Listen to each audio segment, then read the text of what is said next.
Hello and good morning, good afternoon or evening. You're with Michelle Reinhardt, founder at Entrepreneurs Globally Unite and $1 Million Mindset. We're here to skyrocket your results in life and business. And today could be a massive game changer for you, especially if you find yourself butting up against dramas in and around relationships. We're going to learn how healing shifts resistance to abundance. And to do that, I've invited a global relationship expert, a valued member of my online community, Entrepreneurs Globally Unite. Every time I see this lovely lady show up, it's always with full transparency and authenticity. So hello and welcome to the show, Louise Armstrong.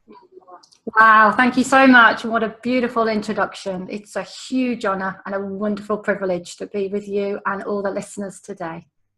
Thank you very much, Louise. Folks, please grab a pen and paper, turn off your zings and pings for 30 minutes. Stick with us until the end for your freebie. Take a nice big deep breath with us and relax. We invite you to set your full intention to learn a different set of practical yet dynamic game-changing strategies you can apply to your life and relationships immediately. So let me tell you about this gorgeous lady. Louise is a family relationship coach, transforming lives one by one, empowering women to heal their relationships, let go of the pain and hurt, to enjoy love, peace, and fulfillment in their lives.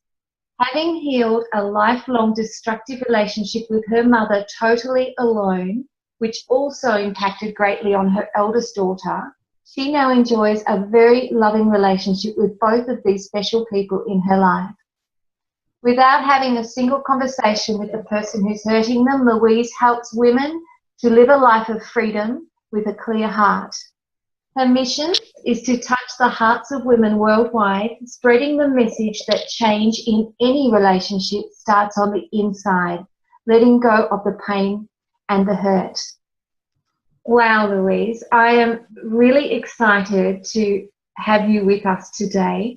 Would you please share your story and why you do what you do? Yeah, I will. I'll keep it as brief as I can because I do get very passionate about how I've come to where I am today. I am 51 years old, and for 35 years of my life, I've suffered a really destructive relationship with my mother. And I really didn't understand the impact it had on my life. The mother-daughter relationship is the most intense, powerful one you will ever have as a woman. And I had no idea the impact it had on my finances, and all my other relationships in my life. I thought I was leading my life okay, never mind mum. So for many, many years, I really tried to make this work. I live abroad in Dubai. I've been here for 14 years. Mum and dad are back in the UK. So there's been a lot of toing and froing and visiting and such. And I've tried everything I could to make this relationship better. For mum to accept me, I needed mum's praise. I needed mum's acceptance just for who I was. I'm a good girl, but I wasn't getting it. And the harder I tried, the lower my self-esteem came. So I was kind of like this high, and the worse it got, the worse the relationship got, and I was at my wit's end. There was a moment when we were staying with mum and dad, and my husband was with me, and I asked mum to love me for who I was, just accept me for who I was, and she said no, and she also said I will never change. So I was heartbroken. We left very soon after that. I took a 6.5 hour plane ride back to Dubai, almost 7 hours. And this is for everybody here. You need to make a decision with what you're going to do in life. And this was my finite time. In those hours, I decided whether I was going to have a relationship with my mum or have nothing more to do with him. I had to change. Mum told me she wasn't going to change. She's right. She doesn't know how. Wow. I had no idea how. So I had a choice. For the first time in my life, I took responsibility for me. Wow. So those wheels touched the ground in Dubai, and that was it. I couldn't not have anything more to do with mum and dad. So that was the decision. So the wheels touched the ground, and that was it. I didn't know what to do. No idea in my life. Knew very little about personal development. Didn't occur to me to seek help. But that's what I did. That was the changing point in my life. I couldn't do it alone. 35 years, it wasn't working. Wow. So that's what I did. I sought help. I did a coaching course. While I was doing that coaching course, I was also a futures trader in the financial markets. Loved what I did. But it lacked one very, very important thing for me: people. Yes. And I didn't realize that at the time. I didn't realize. But yeah, Michelle, it didn't occur to me. You know, I had my friends and whatever, but I didn't have the passion in my business. So I embarked on the coaching course. Did a lot of other bits and pieces as well. Did some hypnotherapy. You know, you start on the course, you start learning stuff as you go along. And I didn't speak to Mum for 6 months. Did a lot of work, was all done on me. Totally me alone. Invited Mum and Dad to come and stay in Dubai for 2 weeks. And miracle upon miracles, we've had the best 2 weeks we've ever had in our lives. One time, what have you done? So from then, it's just got better and better and better. I had a holiday with Mum and Dad last year. Mum threw a big birthday party for me. I had my 50th back in the UK with all my friends, which Mum held the party. The relationships really improved with my children because that was becoming very destructive as well, because the children saw the way I treated my mum and with my husband as well. So my whole life has changed beyond recognition. We've also, just as a side impact here, but very, very important for anyone, any of you out there suffering in a relationship, it severely affected my finances. I made really bad decisions because of my relationship with my mum. I was in a blame mode. And so these have turned around from the financial situation at the time that my relationship was at its lowest with my mum. Our outgoings were actually greater than our salaries, which is not a good place to be in when you live abroad, especially in Dubai. And it was all self-destructive, self-sabotage as to how we got to that position. So once I started the healing process, so the finances improved. And now we're looking to buy a piece of land near Mum and Dad back in the UK for when we go back in the return to the UK in a couple of years' time. So a toxic relationship spread toxicity right throughout your life. Absolutely. And I had no idea. I had no idea this was going on. But my whole energy, my whole vibration was all in blame factor because I was so focused on Mum. I needed this love and praise from her and I wasn't getting it. But it's very, very interesting here because I'm actually having my story ghost written. And what I missed, and this is my, one of my real core messages to everyone, Mum did love me, but not in a way I could see. Yes. Because I was surrounded by anger and blame and resentment and frustration for her. I didn't see the love she was trying to give me.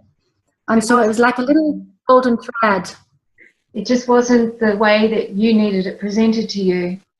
Absolutely. That was it in a nutshell, Michelle. Yeah. And because I became more and more enshrouded in my own little prison here of Mum should be doing this. She is a mother. She was very controlling, and that control aspect I took unknowingly onto my eldest daughter. I have 3 children. Oh, goodness me. And I ended up pushing her right away. And this daughter of mine, Charlotte, who's 26 years old, I've never, ever talked about our relationship or anything because I respect she's young. Yes. And she saw me writing an article on the mother-daughter between myself and my mum. And she said, why don't you ever write about us, Mum? And I said, I need to protect you. I didn't want to ask you. I didn't want to put you in the position. She said, no, Mum, so many people are suffering. Please tell the world. You've got so there we go. Goosebumps.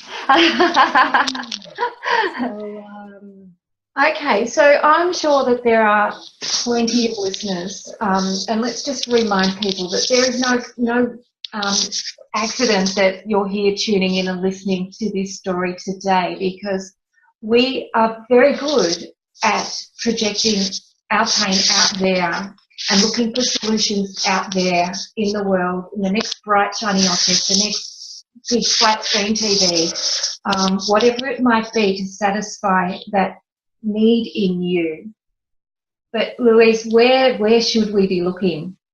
Right inside of us, because seriously, that's where it all lies. And I had a client this week the other week, not this week, sorry, who came to me with a piece of paper with 10 people she wanted to change.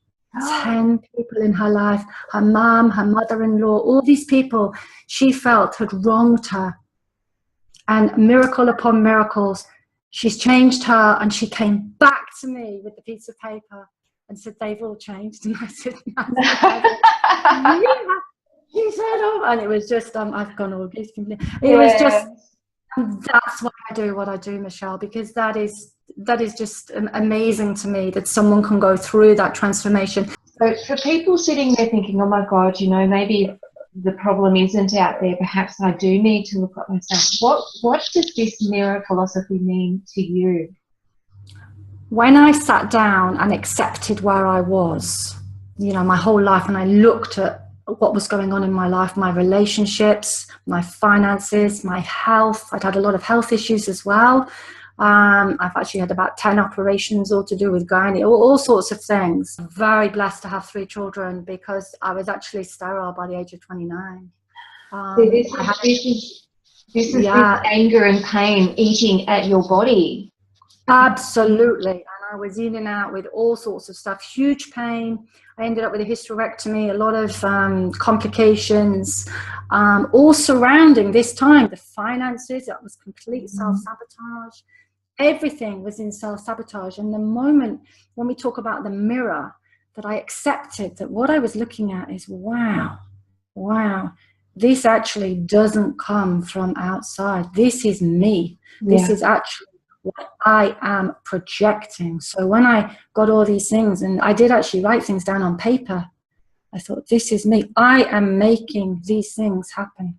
Wow. And this is, some people say that this was a spiritual awakening. Absolutely.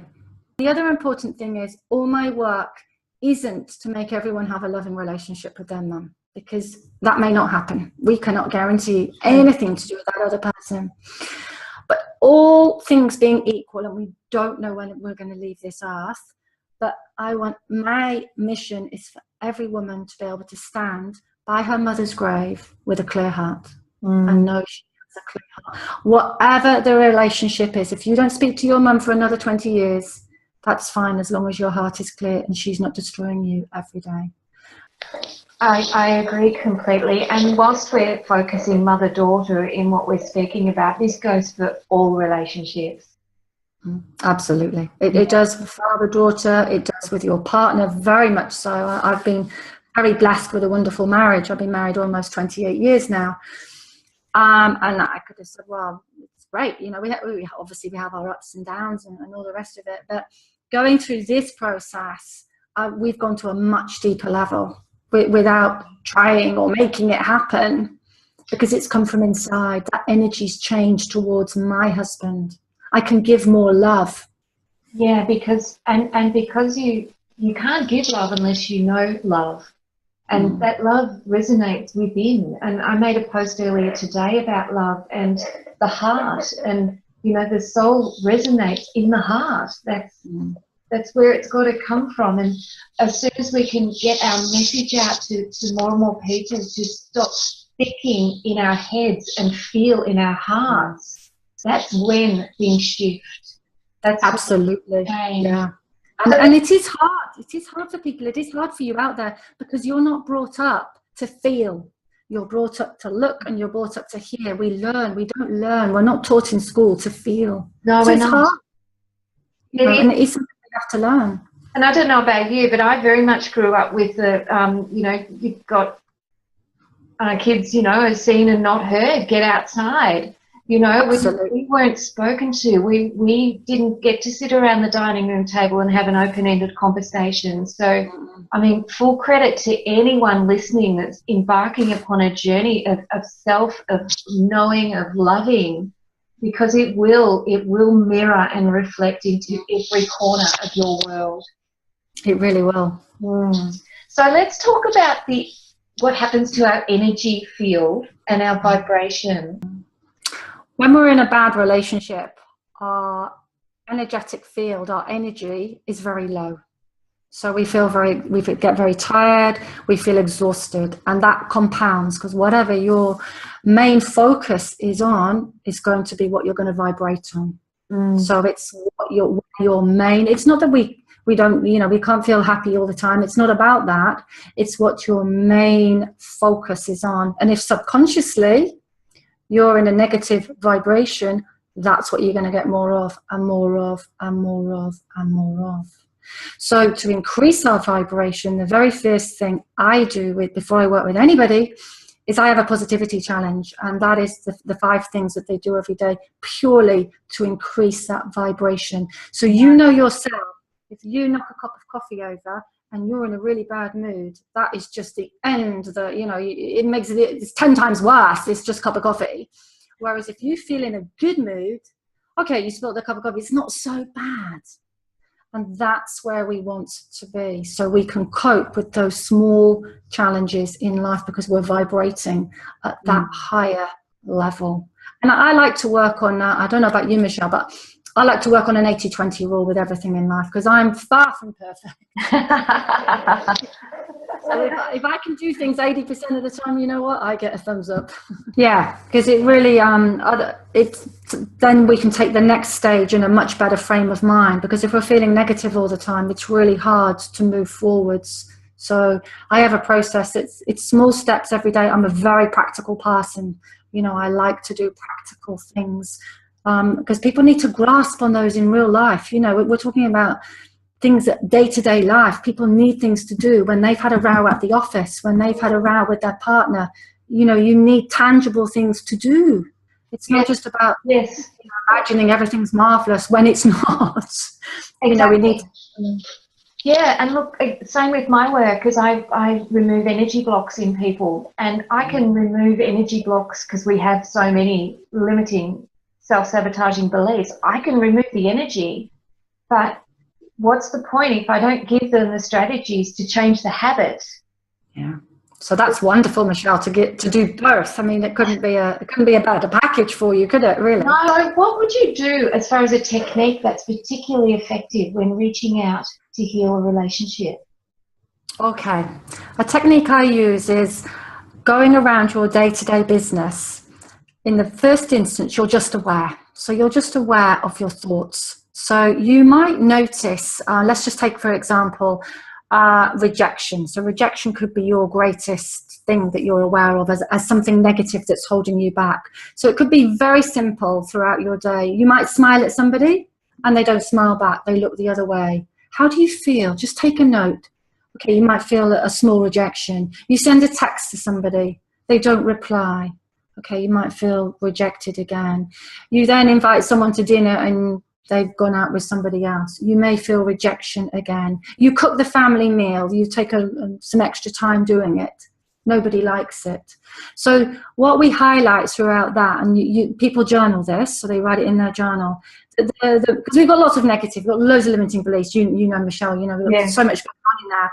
And I like to look at the one that's dominant. So what is hurting you most at the moment? So we keep a note of rejection. So we know that that's something that's really holding us back because that's becoming now dominant. I then do a regression meditation with clients where we go back through their childhood. About 5 times we look at where rejection's really reared its ugly head. We look at the situation of how you felt during that time, and that person will have felt deeply rejected. And we give it a new meaning. So that situation now has a different meaning. So the rejection then goes. So now in our it loses its power. Yes. Exactly what it is. So when you don't get that text back from that person, that's okay. They just didn't text me back. You're not taking it at such a deep level, because what it's actually triggering, you're not being affected by what's happening now. It's actually triggering a long time ago. It's an old story. Absolutely. And that's really what I do as a big technique. From a worry technique, just from the pure aspect of to try to stop people worrying about what's going on. Which people do. That's, you know. We all worry. And worry is a waste of time. Worry is an absolute waste of time. When you look at it with a conscious mind, it's a complete waste of time. I think everybody would agree when you analyse worry. So when I just get people to look at worry, that's all they do. The first stage is just to look at worry, just to notice. And that actually stops the energy in its tracks. It does. Because it can't keep spiraling down. Then you can say stop. You know, you actually say stop in your mind. You can have a stop sign in your mind so that the energy really does stop. So first of all, you're aware. Secondly, you have a stop sign in your mind. And thirdly, you then end that sentence in a positive way. Nice. So I love it. 3-stage thing. But I do it in 3 stages because it's too hard in the beginning. People will give up to finish every sentence. It's not going to work. So just to be aware, because most people are not aware. I certainly wasn't aware. The blame I had and the underlying anger I had towards a lot of things in life, because it was all my mum's fault. You know, that was what I was blaming. If I didn't have my mum's love, everyone else gets their mum's love, but me. So this stuff I'm doing in my life is all her fault. So take responsibility. You are responsible for how you react in life. Not what happens to you, how you react. So in relationships, it's how you react to that person. If you don't like what that person says to you, now the responsibility is yours, not theirs. How are you going to interact with them? Are you going to give them the power for you to feel bad day after day after day? We have a choice. Let's take that power back. So Louise, let's just make this nice and simple for our people listening. Are you able to boil this down and drill it down to 3 takeaway tips to help people look at and heal their relationships? First thing, very, very simply, stop trying. Just stop trying. Just take the energy and the focus off that person. Stop trying to want something from them. Stop trying to need anything from them. Stop trying. That is the very first thing to do, is just to really take a step back, because all those things that you're trying to get them to say, you're trying to, you know, perhaps manipulate them into doing things for you, trying desperately hard, doesn't work. So just take a step back and do nothing. Just stop trying. And for some people, it can be a big relief, because, wow, you know, I try so hard. I get this all the time. I try so hard. Yes. Secondly, look at your life. What is going on? This is the acceptance. What is going on in your life? Are these people making you feel like you do, or is it you? Are you allowing these people to make you feel like you do? So when you look at yourself, you can understand that everything you need, and this is hard, this isn't easy, but it's all inside of you.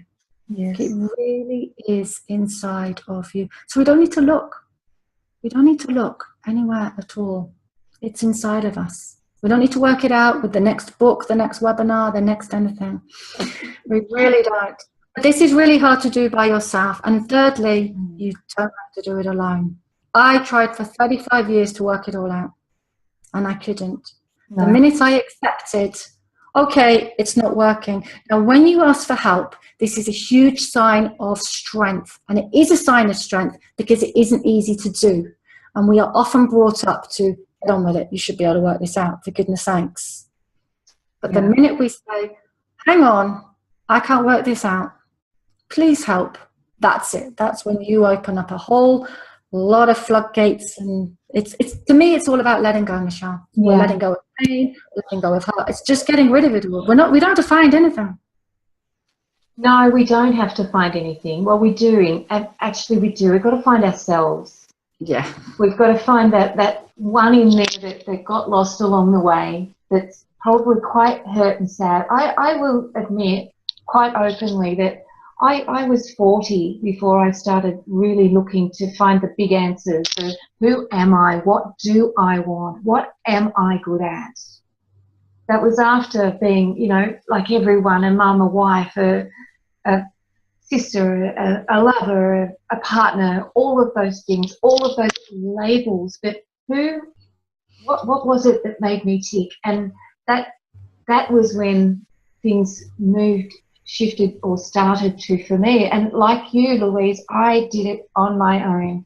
And because we couldn't afford it at the time either.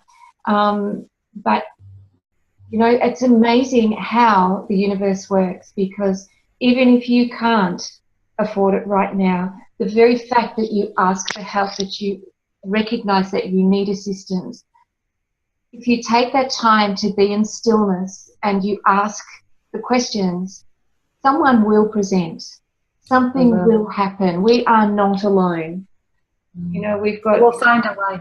Yeah, you will find a way. And if you keep asking, you will definitely be led.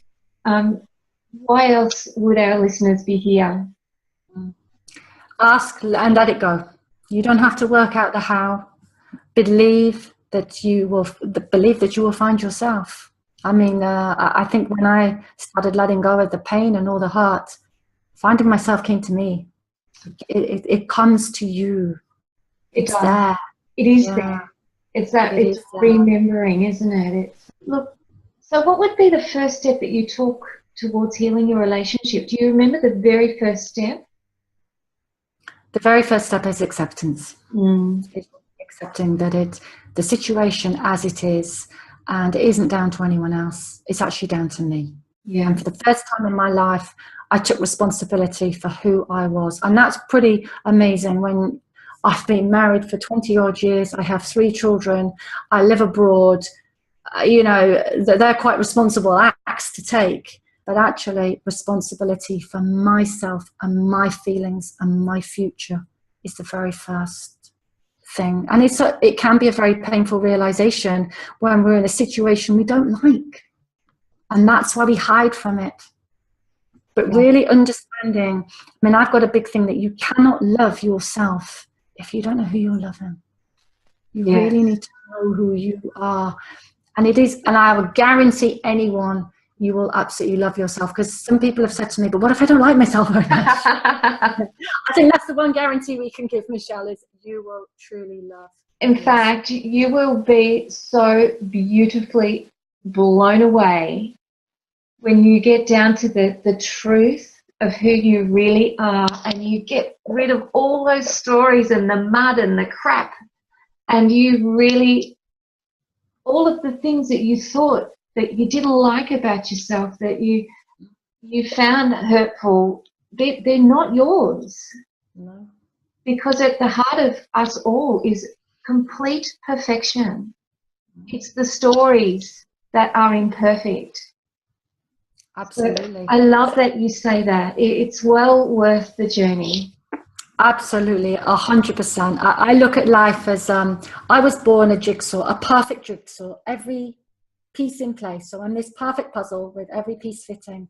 Somewhere along the way, the jigsaw got dropped and everything flew. And I honestly believe in my work and myself and everything in life, which is why I do what I do, is the jigsaw is now whole again. Because my soul feels complete. And that is, someone said to me this week, don't you regret spending 35 years? You know, don't you wish you'd sorted it out with your mum or yourself or whatever earlier? And I said, no. I would not be the person I am today if I hadn't been through what I've been through. So I understand deep pain. I understand to be hurt so badly that you just want to run away. I get that. But also, I understand what it is to feel whole, to know your purpose, your mission, and to understand deep love. Well, Louise, on that note, where can people find you so they may take this journey to self-love, to healing their relationships faster than you and I ever did? Yeah, that's the mission. Not 35 years. I promise you that one. My website is www.louise-armstrong.com. And for you, all the beautiful ladies out there, I have my Facebook group, which is Let's Talk Relationships and Life. And that's a closed group. And it's where you can just share all of your struggles. And we're there to support you and to really help you take that next step. We're all in a similar situation. And nobody judges anybody. So it's a very safe place. That's beautiful. That's beautiful. And I believe you have a very special gift for our listeners today? I do. I have a relationship breakthrough guide, which you will also find on my website. The download is on there, so you can have that, and that will really help you to take those very first steps. And I'm very, very supportive of anybody, whether you're a client or not a client. I always answer and help anybody at all who reaches out to me, because I believe transformation, all these things come from the heart, and we need to make that connection. And once you make that connection with somebody, things happen. And folks, I can attest to the fact that Louise is a real deal. She is a gem. And in our world of awakening and spirituality, we healers and helpers know that our money, our pay, doesn't necessarily come from one to one. Often it's the next person that pays it forward. So if you find yourself in trouble and you need help, reach out. Don't do it alone. There is no need to. And if your life's not where you'd like it to be, I'd love you to be reminded that the journey of a lifetime begins with a single step. You must be the one that takes that step, as we did, both myself and Louise. Louise, thank you for your commitment and your contribution towards women. I honour you deeply. Thank you, Michelle. It's been a huge honour and a privilege, and I'm very appreciative of your time. Thank you. Thank you. And folks, I urge you to take the easy road and connect with someone that inspires you to take quantum leaps and bounds in your life. You'll find us both in our beautiful online Facebook community at Entrepreneurs Globally Unite. And I'd like to thank you very, very much for joining us, and wish you a fantastic day, and we'll see you next week. Goodbye, Louise. Goodbye, folks. Bye. Take care.